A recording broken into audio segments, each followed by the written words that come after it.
आप सभी का स्वागत है राज एग्जाम अड्डे में। और आज की क्लास में हम कवर करने वाले हैं पंचायती राज व्यवस्था। पंचायती राज व्यवस्था का उल्लेख नीति निर्देशक तत्व के अनुच्छेद 40 में किया गया है। अनुच्छेद 40 कहता है राज्य चाहे तो पंचायत का गठन कर सकता है और चाहे तो पंचायत का गठन नहीं कर सकता। राज्य के नीति निर्देशक तत्व का जो उल्लेख किया गया है भाग 4 में किया गया है। और अनुच्छेद की बात करें तो 36 से लेकर 51 तक राज्य के नीति निर्देशक तत्वों के बारे में बताया गया है। पंचायती राज व्यवस्था को भाग हमने 9 में रखा है और 11वीं अनुसूची में इसके बारे में बताया गया है। पंचायती राज जो विषय है वो राज्य सूची का विषय होता है और पंचायती राज विषय के अंदर 29 विषयों का वर्णन किया गया है।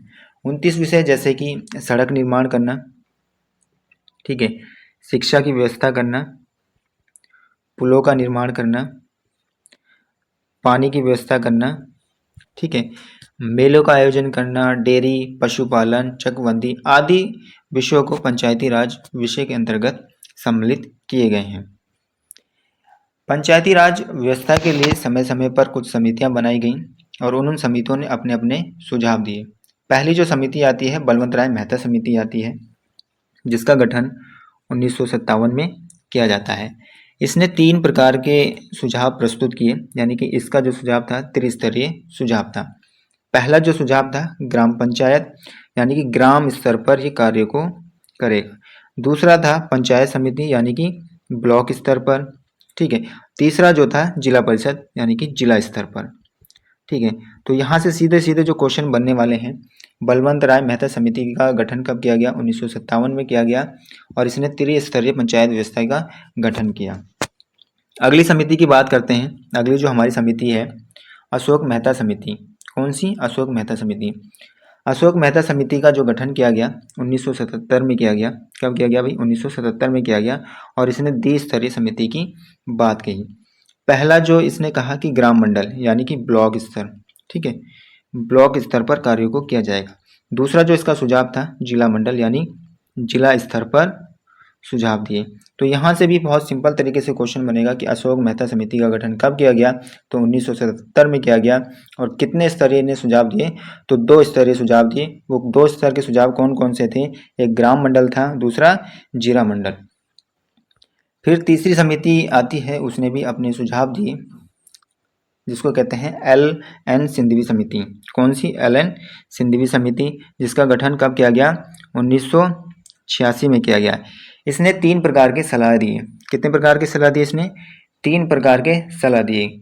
पहला जो इसका सलाह था पंचायती राज व्यवस्था को संवैधानिक दर्जा देने की, ठीक है। कैसी दर्जा देने की? संवैधानिक दर्जा देने की। दूसरा जो इसका सलाह था ग्राम न्यायालय का गठन किया जाए, ठीक है। किसका? ग्राम न्यायालय का गठन किया जाए। तीसरा जो इसका सुझाव था कि त्रिस्तरीय पंचायती व्यवस्था होनी चाहिए, यानी कि ब्लॉक स्तर, ग्राम स्तर, ब्लॉक स्तर और जिला स्तर पर पंचायत व्यवस्था होनी चाहिए। साथ ही साथ इसने कहा कि राज्य चुनाव आयोग का भी गठन किया जाना चाहिए, ठीक है। इसने 3 प्रकार के सलाह दिए जो निम्न प्रकार से हैं। सीधा सीधा क्वेश्चन यहाँ से भी बनेगा कि LN सिंधवी समिति का गठन कब किया गया? तो 1986 में किया गया। कितने प्रकार के सलाह दिए इसने? तो 3 प्रकार के सलाह दिए। कौन कौन से थे? संवैधानिक मान्यता, न्याय पंचायत का गठन और त्रिस्तरीय पंचायत व्यवस्था, यानी ग्राम, ब्लॉक और जिला पे। अगली जो समिति आती है हमारी PK थुंगन समिति आती है। और PK थुंगन समिति का गठन कब किया गया? 1989 में। कब किया गया भाई? 1989 में किया गया इसका गठन। और इस समिति के तहत सबसे पहले राजीव गांधी ने, किसने भाई? राजीव गांधी ने क्या करा? राजीव गांधी ने 1989 में संविधान संशोधन, कौन सा? 64वां विधेयक प्रस्तुत किया, जो कि लोकसभा में तो क्या हो गया? पारित हो गया, लेकिन राज्यसभा में क्या हुआ? पारित नहीं हो पाया। तो PK थुंगन समिति का गठन कब किया गया? 1989 में किया गया, ठीक है। और PK थुंगन समिति के द्वारा राजीव गांधी ने कौन सा विधेयक प्रस्तुत किया था? 64वां विधेयक प्रस्तुत किया था। कब किया था? 1989 में किया गया था। और लोकसभा में तो पारित हो गया, लेकिन राज्यसभा में पारित नहीं हो पाया। इसके बाद हम देखते हैं अगला, संवैधानिक दर्जा कब मिला भाई? संवैधानिक दर्जा की बात करते हैं। 73वां संविधान संशोधन अधिनियम जो लाया गया 1992 और 93 में लाया गया। ठीक है, इस समय जो सरकार थी पीवी नरसिम्हन राव की सरकार थी। ठीक है, और क्या किया गया, 73वां संविधान संशोधन अधिनियम लाया गया, जो कि लोकसभा में कब पारित किया गया भाई? लोकसभा की बात करें तो 22 दिसंबर, ठीक है, 22 दिसंबर को लोकसभा में पारित किया गया, 22 दिसंबर 1992 को। राज्यसभा में जो पारित किया गया 23 दिसंबर को पारित किया गया, और ये भी 1992। राष्ट्रपति ने अपनी पूर्ण जो सहमति जताई, राष्ट्रपति के द्वारा जो अपनी पूर्ण सहमति जताई गई 20 अप्रैल, कब भाई? 20 अप्रैल 1993 को राष्ट्रपति ने अपनी पूर्ण सहमति यानी हस्ताक्षर कर दिए, जिससे क्या हुआ, पंचायती राज जो विधेयक है वो पूर्ण रूप से पारित हो गया। ठीक है, और लागू कब किया गया? 24 अप्रैल 1993 को ये लागू कर दिया गया। पंचायती राज दिवस कब मनाया जाता है? तो 24 अप्रैल को पंचायती राज दिवस मनाया जाता है। ठीक है, इसके साथ ही साथ आपको याद रखना है कि कहा जाता है, सीधा सीधा क्वेश्चन बनेगा कि पंचायती राज व्यवस्था का जनक या वास्तुकार कौन है? तो बलवंत राय मेहता है। ठीक है, इसी के अलावा आपको याद रखना है बलवंत राय मेहता की सिफारिश पर 2 अक्टूबर, कब भाई? 2 अक्टूबर 1959 को क्या हुआ, राजस्थान के नागौर जिले में, ठीक है, नागौर जिले में पंचायती राज व्यवस्था को लागू किया गया। ठीक है, कहाँ पर? राजस्थान के नागौर जिले में। ठीक है, कहाँ पर? नागौर जिले में पंचायती राज व्यवस्था को लागू किया गया, और किसके द्वारा लागू किया गया था? तो जवाहरलाल नेहरू के द्वारा लागू किया गया था। ठीक है, इसके बाद आगे चलते हैं। देश में पहली बार पंचायती राज समिति बनी, कौन सी? बलवंत राय मेहता समिति बनी, कब बनी? 1957 में। ठीक है, और 2 अक्टूबर 1959 को नागौर राजस्थान में लागू कर दिया गया था पंचायती राज व्यवस्था को। ठीक है, इसी के बाद अगर देखें तो 11 अक्टूबर 1959 को कहाँ पर भैया? आंध्र प्रदेश में भी पंचायती राज व्यवस्था को लागू किया गया। किसके द्वारा लागू किया गया था? तो जवाहरलाल नेहरू के द्वारा लागू किया गया था। ठीक है, यानी 2 अक्टूबर 1959 को राजस्थान के नागौर जिले में लागू किया गया था, और 11 अक्टूबर 1959 को आंध्र प्रदेश में लागू किया गया था, और दोनों को लागू करने वाले व्यक्ति कौन थे? पंडित जवाहरलाल नेहरू थे। इसके बाद अब देखने वाले हैं पंचायती राज व्यवस्था के प्रमुख अनुच्छेदों को। ठीक है, किनको देखने वाले हैं? अनुच्छेदों को। अनुच्छेद की बात करते हैं तो पहला जो अनुच्छेद आता है 243, जिसमें क्या कहा गया है? ग्राम सभा की परिभाषा दिया गया है, यानी ग्राम से संबंधित सभी बातों को इसमें बताया गया है। ठीक है, उसके बाद 243 का ए आता है, जिसमें कहा गया है ग्राम सभा के कार्यों का निर्धारण राज्य विधानमंडल करेगा। कौन करेगा भाई? राज्य विधानमंडल के द्वारा ग्राम सभा के कार्यों का निर्धारण किया जाएगा। उसके बाद आता है 243 का बी, जिसमें कहा गया है पंचायतों का संविधान होगा। ठीक है, पंचायतों का संविधान होगा, और कितने स्तर का होगा भाई? वो त्रिस्तरीय होगा। ठीक है, यानी ग्राम स्तर का और ब्लॉक स्तर का और जिला स्तर के बात कही गई। अगला जो आता है हमारा 243 का सी, जिसमें क्या कहा गया है? ग्राम पंचायतों का गठन। ग्राम पंचायतों का गठन किस आर्टिकल के द्वारा किया जाएगा भाई? 243 के सी के द्वारा। देखो गठन में कितने शब्द हैं?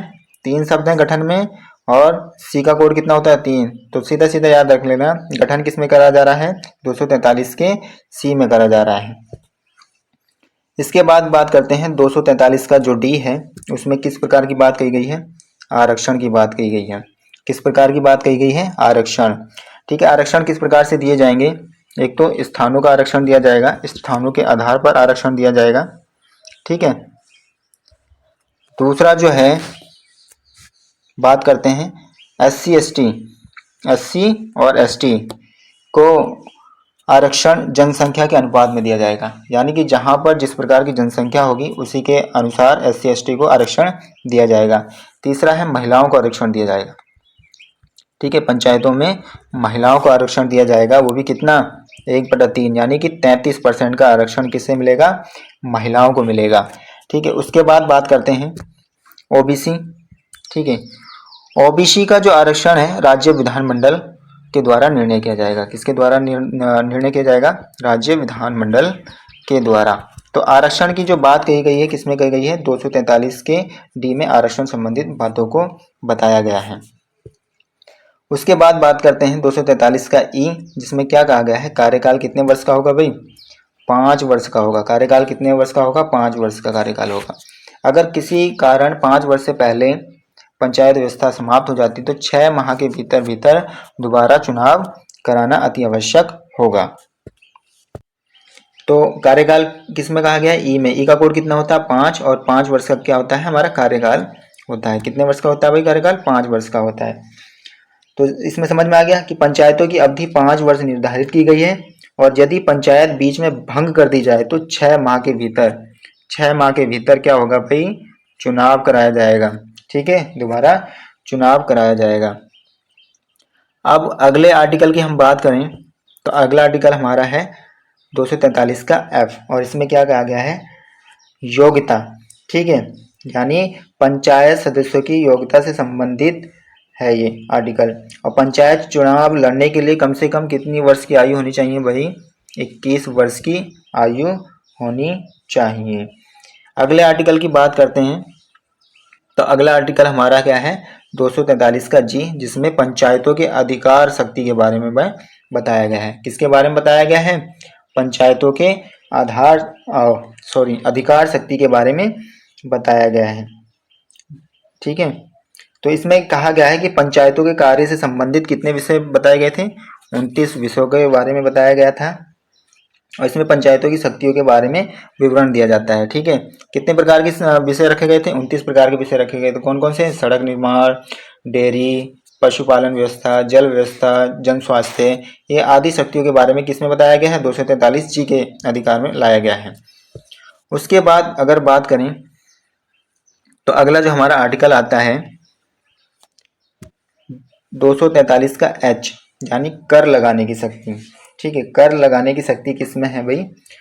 243 के एच में है। किसमें है? 243 के एच में। पंचायतों को कर आरोपित करने की शक्तियां दी गई हैं। किसके द्वारा? 243 एच के द्वारा दी गई हैं। और कर कौन कौन से लगा सकता है पंचायत? तो चुंगी कर लगा सकता है। ठीक है, चुंगी कर लगा सकता है। उसके बाद बात करते हैं मेलों पर कर लगा सकता है। कहाँ पर? मेलों पर कर लगा सकता है। और पशु के क्रय विक्रय पर कर लगा सकता है। तो ये कर लगा सकता है चुंगी कर, मेलों पर कर, पशु के क्रय विक्रय पर कर, या बाजार पर भी कर लगा सकता है। इसके बाद बात करते हैं 243 का आई। आई यानी वित्त आयोग। ठीक है, आई का मतलब क्या है यहाँ पर? वित्त आयोग। तो राज्य वित्त आयोग का गठन किसके द्वारा किया जाएगा? राज्यपाल के द्वारा किया जाएगा। किसके द्वारा किया जाएगा? राज्यपाल के द्वारा। आई से मतलब है, वित्त का मतलब होता है रुपया पैसा, संपत्ति। ठीक है, तो इनकम। तो आई सीधा वित्त का मतलब समझ लेना, आई माने इनकम, इनकम का मतलब होता है रुपया पैसा, यानी वित्त से संबंधित कौन सा आर्टिकल है? तो 243 का आई है, जिसमें क्या करा जाता है? राज्य वित्त आयोग का गठन किया जाता है। ठीक है, उसके बाद बात करते हैं 243 का जे। इसमें क्या होगा भाई? इसमें लेखा यानी लेखा जोखा, पंचायती राज व्यवस्था के संबंधित लेखे और जो कामकाज है उनका लेखा जोखा इसके अंदर व्यवस्थित किया गया है। अगला है 243 का के, और इसमें राज्य निर्वाचन आयोग के बारे में बताया गया है। ठीक है, इसके बाद अगले अनुच्छेद की ओर चलते हैं। अगला अनुच्छेद है हमारा अनुच्छेद एल। ठीक है, एल में क्या कहा गया है? पंचायतों का संघीय क्षेत्र में लागू होना। ठीक है, केंद्र शासित जो प्रदेश हैं उनमें पंचायतों का लागू होना। उसके बाद बात करते हैं 243 का एम, किसी विशेष स्थान पर पंचायत का लागू न होना।